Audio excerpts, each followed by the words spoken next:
Sir இந்த கூட cut பண்ணுங்க சார். அந்த இடத்துல சார் திரும்ப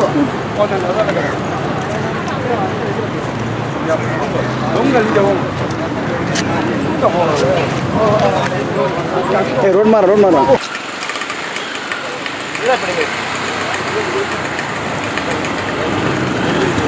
கொஞ்சம் அப்படி முன்னு கரைக்கு வந்து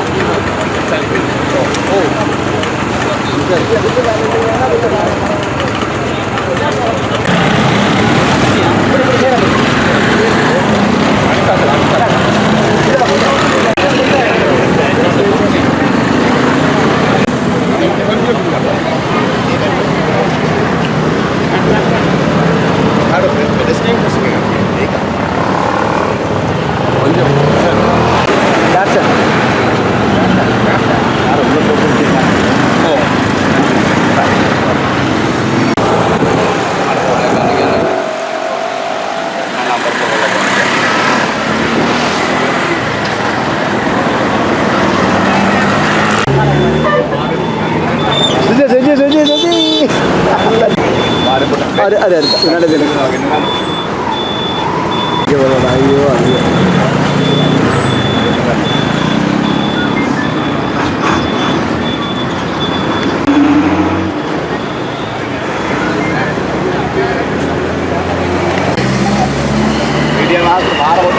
ada sir ada name last IC down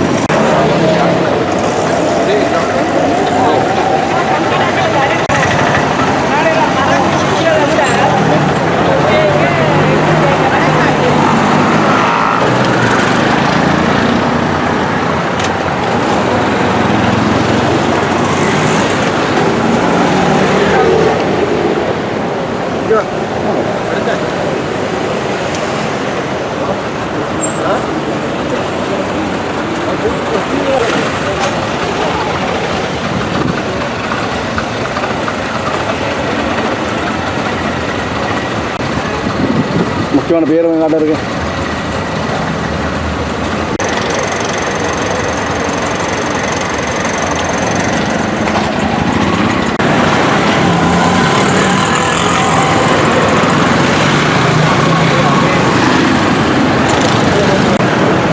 இல்லை இல்லை இது பேருக்கு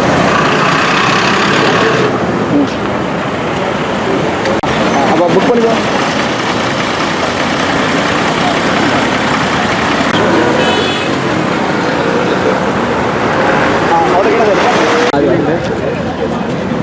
Saya budak saya.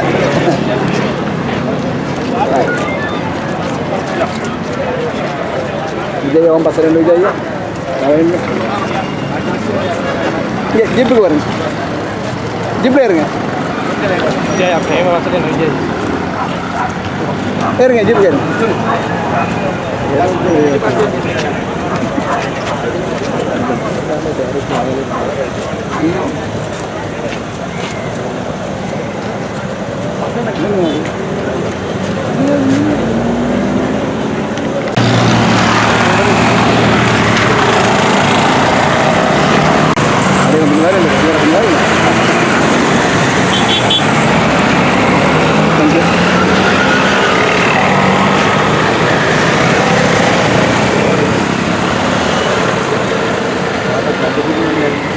මම ඒක වාට කියන ගත්තා මට කියන්න.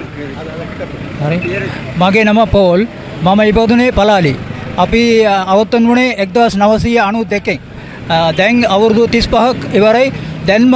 දැන්මත් අපේ ඉඩම් නිදහස් කරේ නැහැ. හමුදාව දැන් අපේ ඉඩම් වලින් කුර්සි කරමු කරනවා. වහ කරලා ඔක්කොම එළවලු අපිට විකිනනවා. අපි ඒගොල්ලන්ට සල්ලි දීලා අපි ගන්නවා.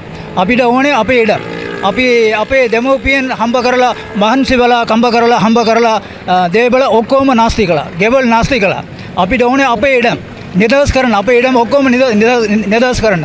අපි බලාපොරොත්තු වෙන්නේ අපේ ගරු අනුරාග් කුමාර දිසානායක මහත්තයා අපේ ඉඩම් නිදහස් කරනවා කියලා අපි බලාපොරොත්තු වෙන්නේ. එතකොට මේ ඉඩම කොයිද තියෙන්නේ? පලාලි මයිලිටි ඔක්කොම නිදහස් කරන්න ඕනේ.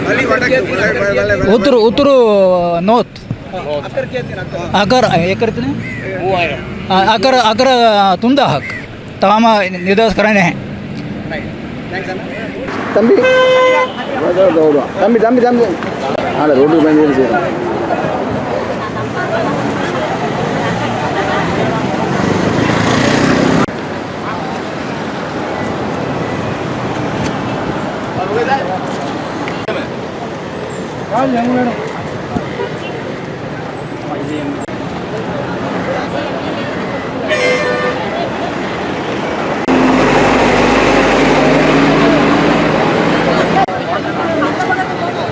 ஐயா அந்த பா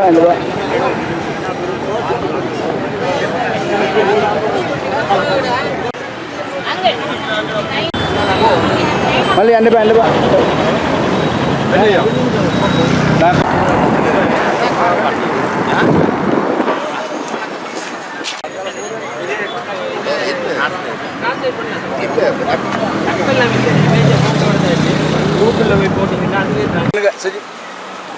குட் மார்னிங் சார்.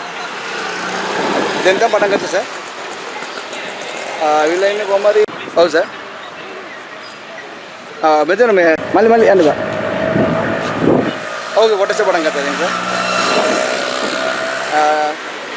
ರಾತ್ರಿ ಅಂತಾನೆ ಸರ್. ಹಾಂ ಸರ್ ಹಾಂ ಸರ್ ಪಟಾಕನೇ ತೋಟ ಅನೇಕ ಅವ್ರದ್ದು ಸರ್ ಮಂಗೇಶ್ವರ ಏನು ಜನಟ ಹಾಂ ಸರ್. 2001 ஆண்டு சமாதான முயற்சிகள் ஆரம்பிக்கப்பட்ட பொழுது அரசாங்கத்துக்கும் புலிகள் இயக்கத்துக்கும் இடையிலே ஒரு போர் நிறுத்த உடன்படிக்கை கைச்சாத்திடப்பட்டது. அந்த போர் நிறுத்த உடன்படிக்கையிலே மிக முக்கியமான ஒரு அங்கமாக இயல்பு வாழ்க்கைக்கு வடகிழக்கு பிரதேசம் திரும்ப வேணும் என்ற ஒரு நிலைப்பாடு இருந்தது. ஆனால் அந்த சமாதான முயற்சிகள் காலப்பகுதியிலேயும் கூட இயல்பு வாழ்க்கைக்கு திரும்ப முடியாத நிலைமைக்கு பிரதான காரணம் வந்து இந்த அதி உயர் பாதுகாப்பு வலயம் என்று சொல்லி சட்டவிரோதமாக தனியார் காணிகள் எத்தனையோ ஆயிரக்கணக்கில் ஏக்கர்கள் பிடிக்கப்பட்ட யாழ்ப்பாண குடாநாட்டை பொறுத்தவரையில் கிட்டத்தட்ட 30% நிலப்பரப்பு இந்த அதி உயர் பாதுகாப்பு வலயம் என்று சொல்லி சட்டவிரோதமாக சட்ட ஏற்பாடுகள் எதுவும் இல்லாமல் அந்த காணிகள் அரசாங்கம் கைப்பற்றி வச்சிருப்பதற்கு சட்ட ஒழுங்குகள் எதுவுமே இல்லாமல் தொடர்ந்து வச்சிருந்தார். சமாதான முயற்சியிலே அது ஒரு பெரிய பிரச்சனையாக படித்த இடத்திலே ஸ்ரீலங்கா அரசாங்கம் நம்பியார் என்ற ஒரு இந்திய இராணுவ அதிகாரி உடைய ஏற்பாட்டிலே இந்த அதி உயர் பாதுகாப்பு வலயங்கள் தொடர்பாக திருத்தங்கள் மாற்றங்களை செய்வதற்கு அவருடைய ஆலோசனையை பெற்று அதன்படி வந்து தாங்கள் செயல்பட போவதாக வந்து அறிவிச்சிருந்தார். நம்பியாருடைய அறிக்கையை நீங்கள் எடுத்து பார்த்தால் வந்து அது தமிழீழ விடுதலை புலிகள் இயக்கம் இருக்கிற வரைக்கும் அல்லது அவர்களுக்கு அந்த ஆர்ட்டிலரி கெப்பாசிட்டி இருக்கிற வரைக்கும் இந்த அதிஉயர் பாதுகாப்பு வலயங்களில் பெரிய அளவில் மாற்றங்கள் செய்ய முடியாதுன்றது தான் சொன்னேன். அந்த தமிழீழ விடுதலை புலிகள் இயக்கம் இல்லாமல் போனாலோ அல்லது அந்த ஆர்ட்லரி ஊடாக வரக்கூடிய அந்த ஆபத்துகள் இல்லாமல் போனால் இந்த அதிஉயர் பாதுகாப்பு வலயங்கள் அனைத்தையும் வந்து அகற்றலாம் என்று சொல்லப்பட்டது. இன்றைக்கு போர் முடிஞ்சு 16-17 வருஷமாகுது. ஆனால் இன்றைக்கும் வந்து அந்த அதிஉயர் பாதுகாப்பு வலயம் என்ற போலியான சட்டவிரோதமான கட்டமைப்புகளை வந்து தொடர்ந்தும் தக்க வச்சு பாதிக்கப்பட்ட தமிழ் மக்கள் சாதாரண தமிழ் மக்களுக்கு தங்களுடைய சொந்த காணிகளுக்கு திரும்ப முடியாத ஒரு நிலைக்கு தொடர்ந்தும் இந்த அரசும் இதுக்கு முதல் இருந்த அரசாங்கங்களும் வச்சிருப்பது உண்மையிலே வந்து ஒரு ஏற்றுக்கொள்ளவே முடியாத ஒரு பாரிய குற்றம். எங்களை பொறுத்தவரையிலே தெற்கிலே அவ்வகையான ஒரு மோசமான செயல்பாடு நடைபெற்றதாக இருந்தால் இன்றைக்கு அந்த அரசாங்கம் அடித்து துரத்தப்பட்டிருக்கும்.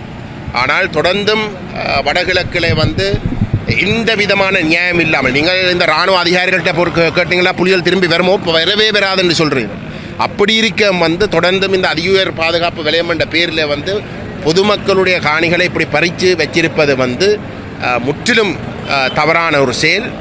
அது திட்டமிட்டு வந்து ஒரு இனவாத நோக்கத்துக்காக முன்னெடுக்கப்படுகின்ற செயல். ஏன்னா தமிழன்டா வந்து அவங்களுக்கு நாங்கள் பெருசாக கருத்தில் எடுக்க தேவையில்லை என்ற ஒரு மனோபான்மையிலே இந்த அரசாங்கமும் தொடர்ந்து நடந்து கொள்ளுகின்றதான் நாங்கள் சொல்ல வேண்டியது. அந்த வகையில் வந்து இந்த பாதிக்கப்பட்ட மக்கள் யாழ்ப்பாணத்தில் இருந்து இங்கு வந்திருக்கிறோம்.